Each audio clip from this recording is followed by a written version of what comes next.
दोस्तों नमस्कार, ये है मार्गदर्शन फॉर सिविल सर्विसेज। मैं अनुराग चौधरी। दोस्तों टीजीटी पीजीटी भूगोल रिमाइंडर श्रृंखला के अंतर्गत इस वीडियो में प्रस्तुत है जल मंडल से संबंधित महत्वपूर्ण प्रश्नों का वन लाइनर रिमाइंडर नोट्स। इसमें हम महासागर एवं उच्चावच तथा तापमान एवं लवणता से संबंधित सभी महत्वपूर्ण प्रश्नों को कवर करेंगे जो आपके आगामी परीक्षाओं जैसे TGT PGT, LT grade, government inter college प्रवक्ता, गवर्नमेंट डिग्री कॉलेज, उच्चतर शिक्षा असिस्टेंट प्रोफेसर, केंद्रीय विद्यालय संगठन और नेट जेआरएफ आदि परीक्षाओं के लिए बहुत ही उपयोगी है। तो आइए शुरू करते हैं आज का वीडियो। इसमें सबसे पहले हम महासागर और उच्चावच से संबंधित महत्वपूर्ण प्रश्नों को कवर करेंगे। पहला प्रश्न है दोस्तों, समुद्र अधः स्थल के प्रसार का सिद्धांत किसके द्वारा प्रस्तावित किया गया है? तो उत्तर है हैरी हेस और डाइट्स के द्वारा। दोस्तों समुद्र के अधः स्थल के प्रसार का सिद्धांत हेस और डाइट्स के द्वारा प्रस्तावित किया गया।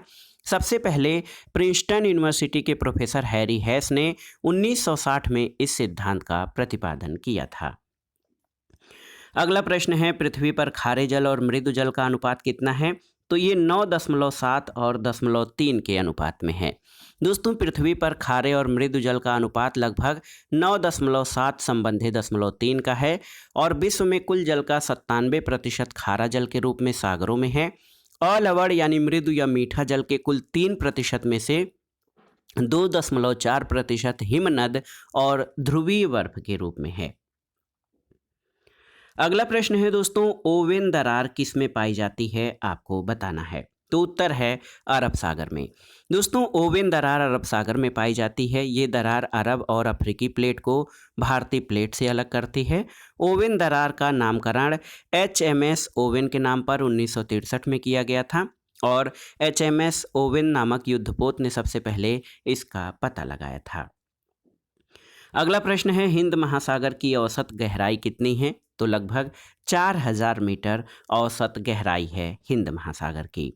अगला प्रश्न है दोस्तों, उत्तरी सागर, काला सागर, बाल्टिक सागर और पीत सागर में से कौन सा सागर सबसे कम गहरा है?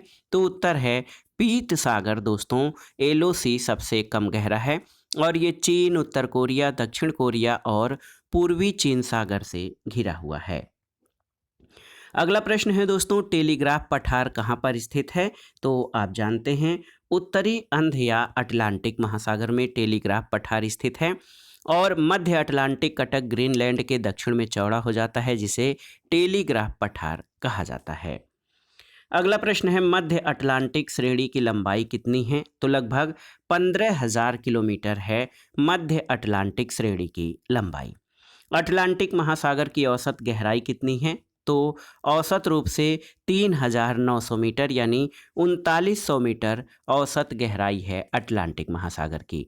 दोस्तों अटलांटिक महासागर की औसत गहराई इससे लगे छोटे छोटे सागरी क्षेत्रों को सम्मिलित करने पर 3,338 मीटर है और यदि इससे लगे सागरी क्षेत्रों को हटा दिया जाए तो इसकी औसत गहराई 3,926 मीटर हो जाती है।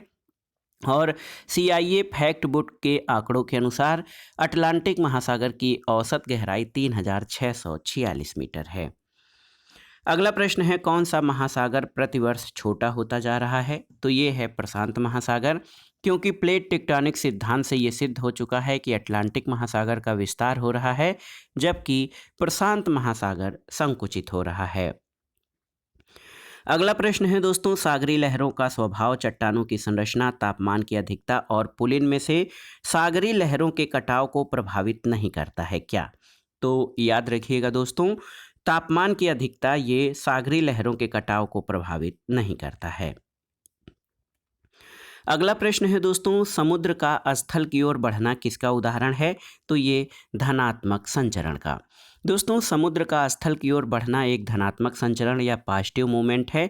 इसके अंतर्गत सागरी जल स्तर का विस्तार होता है और स्थली क्षेत्र जो होते हैं वो जलमग्न होते हैं। अगला प्रश्न है, जल के घनत्व के अंतर के कारण भी धाराएं गतिमान हो सकती हैं, इन्हें क्या कहते हैं?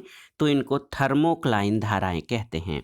दोस्तों महासागरों में ऊपर से नीचे जाने पर दबाव बढ़ता है जिस कारण घनत्व भी अधिक हो जाता है और इस तरह सागरों के ऊपरी भाग में हल्का जल तथा गहराई में भारी जल मिलता है।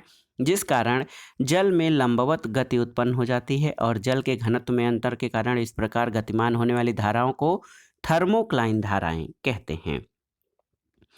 अगला प्रश्न है दोस्तों, नॉट किसकी मापक इकाई है? तो जलयान की गति नॉट से मापी जाती है। एक नॉट या नॉटिकल मील जो है 1.8 किलोमीटर के बराबर होता है। अगला प्रश्न है, महासागरीय नितल के 4 उच्चावची स्वरूपों में किसका विस्तार सर्वाधिक है? तो महासागरीय विस्तार का। आप जानते हैं सागरीय नितल में 4 प्रमुख उच्चावच मंडल हैं और महाद्वीपीय किनारे से सागर की नितल गहराई तक ये मंडल महाद्वीपीय मग्न तट, महाद्वीपीय मग्न ढाल, गहरा सागरी मैदान और महासागरी गर्त होते हैं। तो महासागरी गर्त का विस्तार सर्वाधिक होता है। अगला प्रश्न है दोस्तों, महासागरी सेल्फ या कॉन्टिनेंटल सेल्फ की औसत गहराई कितनी होती है? तो ये 100 फैदम यानी लगभग 600 फीट होती है महाद्वीपीय सेल्फ। दोस्तों, कॉन्टिनेंटल सेल्फ या महाद्वीपीय सेल्फ की औसत गहराई लगभग 100 फैदम या 600 फीट होती है, क्योंकि 1 फैदम 6 फीट के बराबर होता है। अगला प्रश्न है, सबसे चौड़े महाद्वीपीय मग्न तट कहाँ पाए जाते हैं? तो आर्कटिक महासागर में। सबसे अधिक चौड़ी महाद्वीपीय समतल या कॉन्टिनेंटल शेल्फ्स विश्व के किस भाग से जुड़ी हुई हैं? तो उत्तर है साइबेरिया से। दोस्तों, आप जान लीजिए कि साइबेरिया से जो है सबसे अधिक विश्व के जो है चौड़े महाद्वीपीय समतल जुड़े हुए हैं। अगला प्रश्न है, कौन से कारक सागरी तल को प्रभावित नहीं करते हैं? तो अक्षांश, जल और स्थल के वितरण में असमानता और प्रचलित पवन तथा सागरी धाराएं, ये दोस्तों सागरी तल को प्रभावित करने वाले प्रमुख कारक हैं। और आप जान लीजिए कि अक्षांश, जल और स्थल के वितरण में असमानता, प्रचलित पवन और सागरी धाराएं, ये सभी जो हैं ये सागरी तल को प्रभावित करते हैं। अगला प्रश्न है दोस्तों, सागरों में अधिकतम लवणता कहाँ पाई जाती है? तो याद रखिएगा 20 से 40 डिग्री उत्तरी अक्षांशों के मध्य सर्वाधिक लवणता पाई जाती है, जहाँ पर इसकी सांद्रता 36/1000 होती है, क्योंकि इन भागों में उच्च तापमान और उच्च वाष्पीकरण होता है, जिसके कारण आर्द्रता न्यून रहती है और यहाँ पर अधिकतम लवणता पाई जाती है। सही सुमेलन करना है महासागरी कटक और महासागर का। तो डॉल्फिन सागरी कटक उत्तरी अटलांटिक महासागर में, स्कोशिया दक्षिणी अटलांटिक महासागर में, सेंट पॉल दक्षिणी हिंद महासागर में और एल्बेतरास दक्षिणी हिंद महासागर में पाई जाती है।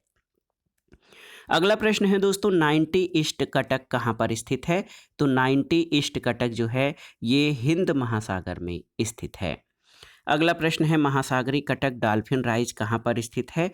तो याद रखिएगा दोस्तों, महासागरीय कटक डॉल्फिन राइज ये अटलांटिक महासागर में स्थित है। अगला प्रश्न है, सेंट पॉल कटक कहाँ पर स्थित है? तो ये हिंद महासागर में है। महासागरी तल का सबसे गहरा भाग कहाँ पर स्थित है? तो उत्तर है दोस्तों, महासागरी तल का सबसे गहरा भाग जो है ये प्रशांत महासागर में स्थित है। याद रखिएगा, महासागरी तल का सबसे गहरा भाग प्रशांत महासागर में है, जहाँ पर इसकी गहराई 11,033 मीटर है और इसे मेरियाना ट्रेंच कहते हैं और ये पृथ्वी पर सबसे अधिक गहरा स्थान है। अगला प्रश्न, सही सुमेलन करना है महासागर और महासागरी कटक का। तो अटलांटिक महासागर में डॉल्फिन महासागरी कटक, प्रशांत में कोकोश महासागरी कटक, आर्कटिक में मेंडलीव महासागरी कटक और अरब में एडेन महासागरी कटक स्थित है। अगला प्रश्न है दोस्तों, वितलीय मैदान कहाँ पर पाए जाते हैं? तो वितलीय मैदान जो है वो गहरे सागरी मैदानों में पाए जाते हैं। याद रखिएगा, वितलीय मैदान जो दोस्तों ये गहरे सागरी मैदानों में पाए जाते हैं। कोकोस कीलिंग बेसिन कहाँ पर स्थित है? तो याद रखिएगा, कोकोस कीलिंग बेसिन हिंद महासागर में स्थित है और ये ऑस्ट्रेलिया का अधीन क्षेत्र है। कोकोस जो है कीलिंग द्वीप का विस्तार 96 डिग्री 50 मिनट पूर्व देशांतर और 12 डिग्री 10 मिनट दक्षिणी अक्षांश पर है। ये क्षेत्र 27 प्रवाल द्वीपों का समूह है। अगला प्रश्न है, गियो या गुओट क्या होता है? तो सपाट शिखर समुद्री पर्वतों को गियो कहा जाता है। अगला प्रश्न है, समुद्र में डूबे डूबे महासागरीय महाद्वीपीय भाग को क्या कहते हैं? तो याद रखिएगा दोस्तों, समुद्र में डूबे हुए महाद्वीप के भाग को महाद्वीपीय मग्न तट कहते हैं। अगला प्रश्न सुमेलन करना है। कनावेराल अंतरीप संयुक्त राज्य अमेरिका में है, ल्यूविन अंतरीप ऑस्ट्रेलिया में, हार्न अंतरीप चिली में और कार्नवाल अंतरीप इंग्लैंड में स्थित है। अगला प्रश्न है दोस्तों, देखिए कुछ कथन दिए गए हैं। पहला कथन है कि महाद्वीपीय मग्न तट महाद्वीप का डूबा हुआ विस्तार है। दूसरा है कि महाद्वीपीय मग्न तट ग्रेनाइट से निर्मित है। तीसरा है महाद्वीपीय मग्न ढाल महाद्वीप का एक भाग है। और चौथा है सबसे अधिक विस्तृत महाद्वीपीय मग्न तट अटलांटिक महासागर में पाए जाते हैं। इनमें से कौन सा सही नहीं है?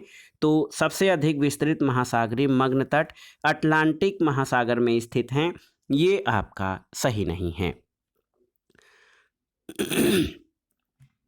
अब आइए दोस्तों, तापमान और लवणता से संबंधित सभी महत्वपूर्ण प्रश्नों को देखते हैं।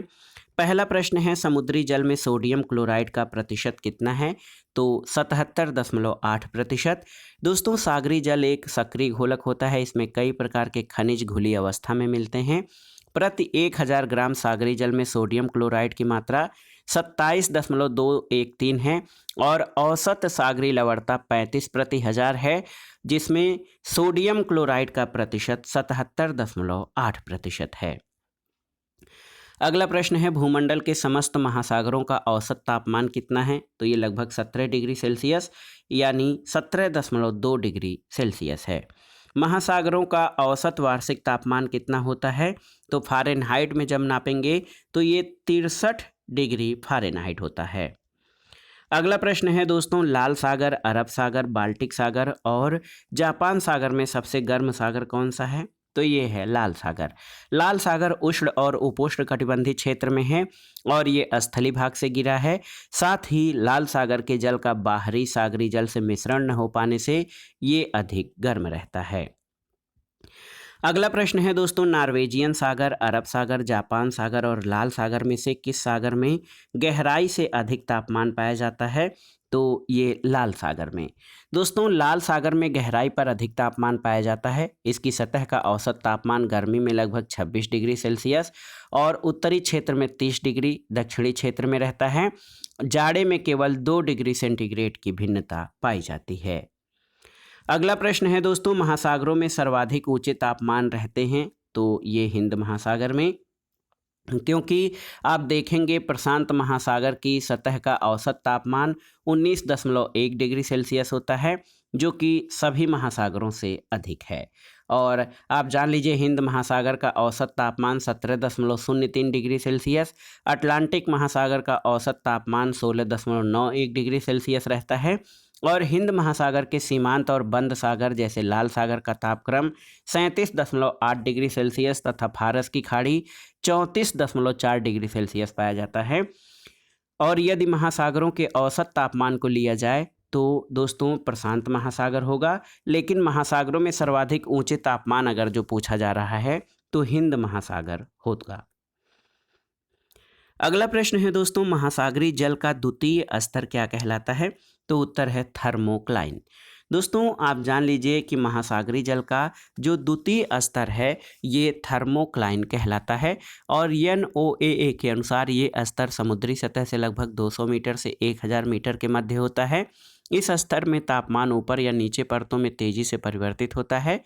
लंबवत रूप में तापमान की दृष्टि से महासागरीय जल की 3 परतें हैं, ऊपरी परत, थर्मोक्लाइन और निचली परत। अगला प्रश्न है दोस्तों, पाइनोक्लाइन का संबंध किससे है? तो उत्तर है महासागरीय घनत्व से।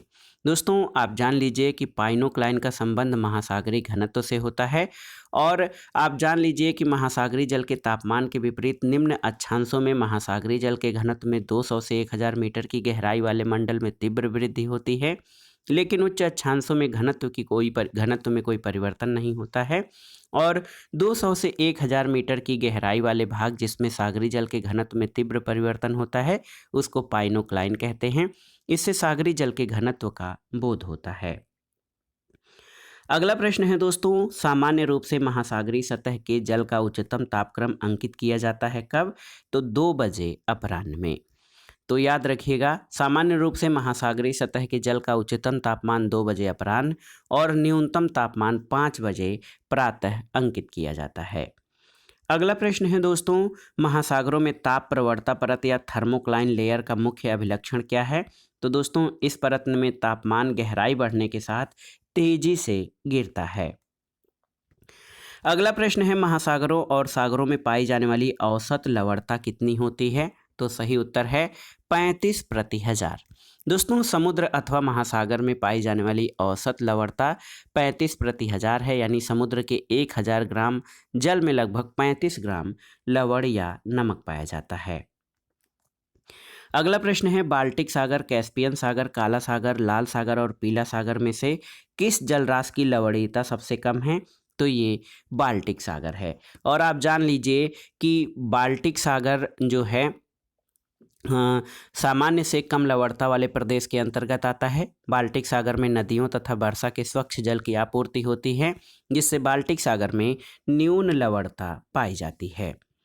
अगला प्रश्न है, सागरीय जीव कटिबंधों में किसे प्रकाशित मंडल भी कहा जाता है?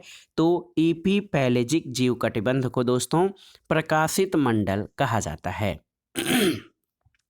और आप जानते हैं, महासागरों में सतह से लगभग 200 मीटर यानी 660 फीट की गहराई वाले क्षेत्र को ईपीपैलेजिक जीव कटिबंध कहते हैं। इस क्षेत्र में सूर्य की रोशनी के प्रभाव स्वरूप प्रकाश संश्लेषण की क्रिया संपन्न होती है, इसलिए इसे प्रकाशित मंडल कहा जाता है। समुद्र में प्रकाशीय क्षेत्र की गहराई कितनी है? तो लगभग 200 मीटर तक प्रकाशीय क्षेत्र की गहराई है। अगला है, समुद्र का खारापन सर्वाधिक है कहाँ पर? तो उपोष्ण कटिबंधीय क्षेत्रों में दोस्तों समुद्र का खारापन सर्वाधिक होता है। और आप जान लीजिए, भूमध्य रेखा या इसके आसपास उच्चतम लवणता नहीं पाई जाती है, बल्कि उच्चतम लवणता 20 से 40 डिग्री उत्तरी अक्षांश में पाई जाती है। इसका मुख्य कारण है कि भूमध्य रेखा पर होने वाली अधिक वर्षा जल लवणता को कम कर देती है। अगला प्रश्न है दोस्तों, उत्तरी गोलार्ध में सर्वाधिक लवणता कहाँ पर पाई जाती है? तो 20 डिग्री उत्तरी से 40 डिग्री उत्तरी अक्षांश के मध्य सर्वाधिक लवणता पाई जाती है। अगला प्रश्न है, वर्षण, वाष्पीकरण, तट संरचना और नदी जल प्रवाह में से कौन सा कारक लवणता को नियंत्रित नहीं करता? तो तट संरचना दोस्तों लवणता को प्रभावित नहीं करता है या नियंत्रित नहीं करता, जबकि वर्षण, वाष्पीकरण और नदी जल प्रवाह ये लवणता को प्रभावित करते हैं। अगला प्रश्न है दोस्तों, समुद्र में खारेपन का मुख्य कारण क्या है? देखिए, इसमें कई ऑप्शन आपको दिए जा सकते हैं। भूमि, समुद्री जीवन, उल्कापिंड और ज्वालामुखी। तो इसमें समुद्र में खारेपन का कारण भूमि हो जाएगा, क्योंकि प्रारंभ में जब पृथ्वी की उत्पत्ति हुई तो प्रथम ठोस पपड़ी का निर्माण हुआ, तो उस पपड़ी में लवण की मात्रा अधिक थी। पपड़ी के विघटन और वियोजन के कारण अपरदन द्वारा लवण सागर में पहुंचने लगे, जिस कारण सागर की लवणता में वृद्धि हुई और ज्वालामुखी की राख से भी लवणता में वृद्धि होती है। अगला प्रश्न है, वृष्टि, सामुद्रिक जलधाराएं, बड़ी नदियों के मुहाने और समुद्र तलीय वनस्पति में से किसका सामुद्रिक जल में लवणता की मात्रा पर कोई प्रभाव नहीं पड़ता है? तो समुद्र तलीय वनस्पति का सागरीय लवणता पर कोई प्रभाव नहीं पड़ता है। अगला प्रश्न है, समुद्री जल में पाए जाने वाले लवणों में सर्वाधिक मात्रा किसकी होती है? सोडियम क्लोराइड NaCl यानी साधारण नमक की मात्रा समुद्री जल में सर्वाधिक होती है। अगला प्रश्न है दोस्तों, आरोही क्रम में सागरीय जल में विद्यमान लवण के प्रतिशत को सही प्रदर्शित करता है क्या? तो calcium sulphate, magnesium sulphate, magnesium chloride और सोडियम क्लोराइड। अगर अधिकतम मात्रा देखें तो सोडियम क्लोराइड की, उससे कम मैग्नीशियम क्लोराइड, फिर मैग्नीशियम सल्फेट और लास्ट में कैल्शियम सल्फेट होता है। अगला प्रश्न है दोस्तों, महासागरीय जल में लवणीयता का दूसरा सबसे बड़ा घटक कौन सा है? तो ये सल्फेट है। याद रखिएगा, महासागरीय जल में लवणीयता का सर्वप्रमुख कारक क्लोराइड है, उसके बाद सोडियम सल्फेट और मैग्नीशियम का स्थान आता है। विकल्प में सोडियम नहीं है, इसलिए सल्फेट जो है सही उत्तर माना जाएगा। अगर आपसे ये पूछा जाए कि महासागरीय जल में लवणीयता का दूसरा सबसे बड़ा भाग कौन सा है, क्लोराइड, सल्फेट, कैल्शियम और मैग्नीशियम में, तो सल्फेट आपका सही उत्तर हो जाएगा। अगला प्रश्न है, महासागर जल में लवणता अधिक होगी जहां पर वाष्पीकरण वर्षा से अधिक होता है। ऐसी जगहों पे लवणता अधिक होगी जहां पर तापमान अधिक होता है, वाष्पीकरण वर्षा से अधिक होता है। अगला प्रश्न है, महासागरीय जल में लवणता कब घटती है? तो उत्तर है, महासागरीय जल में लवणता घटती है जब भारी वर्षा होती है। दोस्तों, लवणता का वाष्पीकरण की क्रिया से सीधा संबंध होता है और इसके अलावा वाष्पीकरण की क्रिया तापमान, वायु की शुष्कता और ये बादलों पर भी निर्भर करता है। वाष्पीकरण की मात्रा जितनी अधिक होगी वहाँ पर लवणता की मात्रा उतनी अधिक होगी। उष्ण मरुस्थलों के समीप समुद्री जल में लवणता अधिक होता है और भारी वर्षा के कारण महासागरीय जल में लवणता घटती है। अगला प्रश्न है, लाल सागर, मृत सागर, अरब सागर और काला सागर में से सर्वाधिक लवणता कहाँ पाई जाती है? तो ये मृत सागर में पाई जाती है। जॉर्डन का मृत सागर, यहाँ पर लवणता 238 प्रति हजार पाई जाती है। अगला प्रश्न है, लाल सागर, काला सागर, मृत सागर और भूमध्य सागर में संसार में उच्चतम औसत लवणता कहाँ पर पाई जाती है? तो ये मृत सागर में पाई जाती है। अगला प्रश्न है, लाल सागर, पीला सागर, सफ़ेद सागर और मृत सागर में किस सागर में लवणता सर्वाधिक है? तो मृत सागर में दोस्तों लवणता सर्वाधिक है। काला सागर, भूमध्य सागर, अरब सागर और लाल सागर में लवणता सबसे कम कहाँ पर है? तो ये काला सागर में है, क्योंकि काला सागर में नदियों द्वारा जल की आपूर्ति के कारण लवणता कम पाई जाती है। अगला प्रश्न है दोस्तों, तुर्की की वान झील में कितने प्रतिशत लवणता पाई जाती है? तो 330 प्रति हजार। आप जान लीजिए दोस्तों, बहुत ही महत्वपूर्ण है। तुर्की की वान झील विश्व की सबसे खारी झीलों में एक है जिसमें लवणता 330 प्रति हजार पाई जाती है। अगला प्रश्न है, लाल सागर, मृत सागर, ग्रेट साल्ट लेक और वान झील में से किस सागर या झील में सर्वाधिक लवणता है? तो सर्वाधिक उच्चतम लवणता वान झील में पाई जाती है जो कि तुर्की में है। अगला प्रश्न है, वान झील, विक्टोरिया झील, बालखस झील और टिटिकाका झीलों में किसमें लवणता सबसे अधिक है? तो वान झील में लवणता सबसे अधिक पाई जाती है। अगला प्रश्न है दोस्तों, जल मंडल के समताप मंडल का प्रारंभ सामान्यतः कितनी गहराई के बाद माना जाता है? तो लगभग 3300 फीट से दोस्तों जल मंडल के बाद समताप मंडल का प्रारंभ माना जाता है। अगला प्रश्न है, देखिए बहुत ही महत्वपूर्ण प्रश्न है कि उत्तरी गोलार्ध में औसत लवणता दक्षिणी गोलार्ध से कम है। दूसरा है कि गल्फ स्ट्रीम यूरोप के उत्तरी पश्चिमी तट पर लवणता बढ़ा देती है। तीसरा है, प्रतिचक्रवाती दशाएं लवणता को घटा देती हैं। चौथा है कि भूमध्य सागर के पूर्वी भाग में पश्चिमी भाग की तुलना में अधिक लवणता पाई जाती है। इसमें से कौन सा कथन असत्य है? तो आप जान लीजिए, तीसरा कथन आपका सही नहीं है कि प्रतिचक्रवाती दशाएं लवणता को घटा देती हैं। इसका स्पष्टीकरण आप देख लीजिए दोस्तों, प्रतिचक्रवाती दशाएं वायुमंडलीय स्थिरता और उच्च तापक्रम के साथ लवणता में वृद्धि करती हैं। तो दोस्तों, ये था आज का वीडियो। इसमें हमने जल मंडल से संबंधित महत्वपूर्ण प्रश्नों को कवर किया है, जिसमें महासागर और उच्चावच तथा महासागरीय जल में तापमान और लवणता के बारे में हमने महत्वपूर्ण प्रश्नों को कवर किया। वन लाइनर प्रश्नों को प्रस्तुत करते समय हमने जो महत्वपूर्ण प्रश्न थे उनकी व्याख्या भी की ताकि आपको आसानी से समझ में आ जाए। तो ये वीडियो आपको कैसा लगा हमें कमेंट बॉक्स में ज़रूर बताइएगा। वीडियो को लाइक करें, शेयर करें और इस चैनल मार्गदर्शन फॉर सिविल सर्विसेज को सब्सक्राइब करें। वीडियो देखने के लिए धन्यवाद दोस्तों। नमस्कार।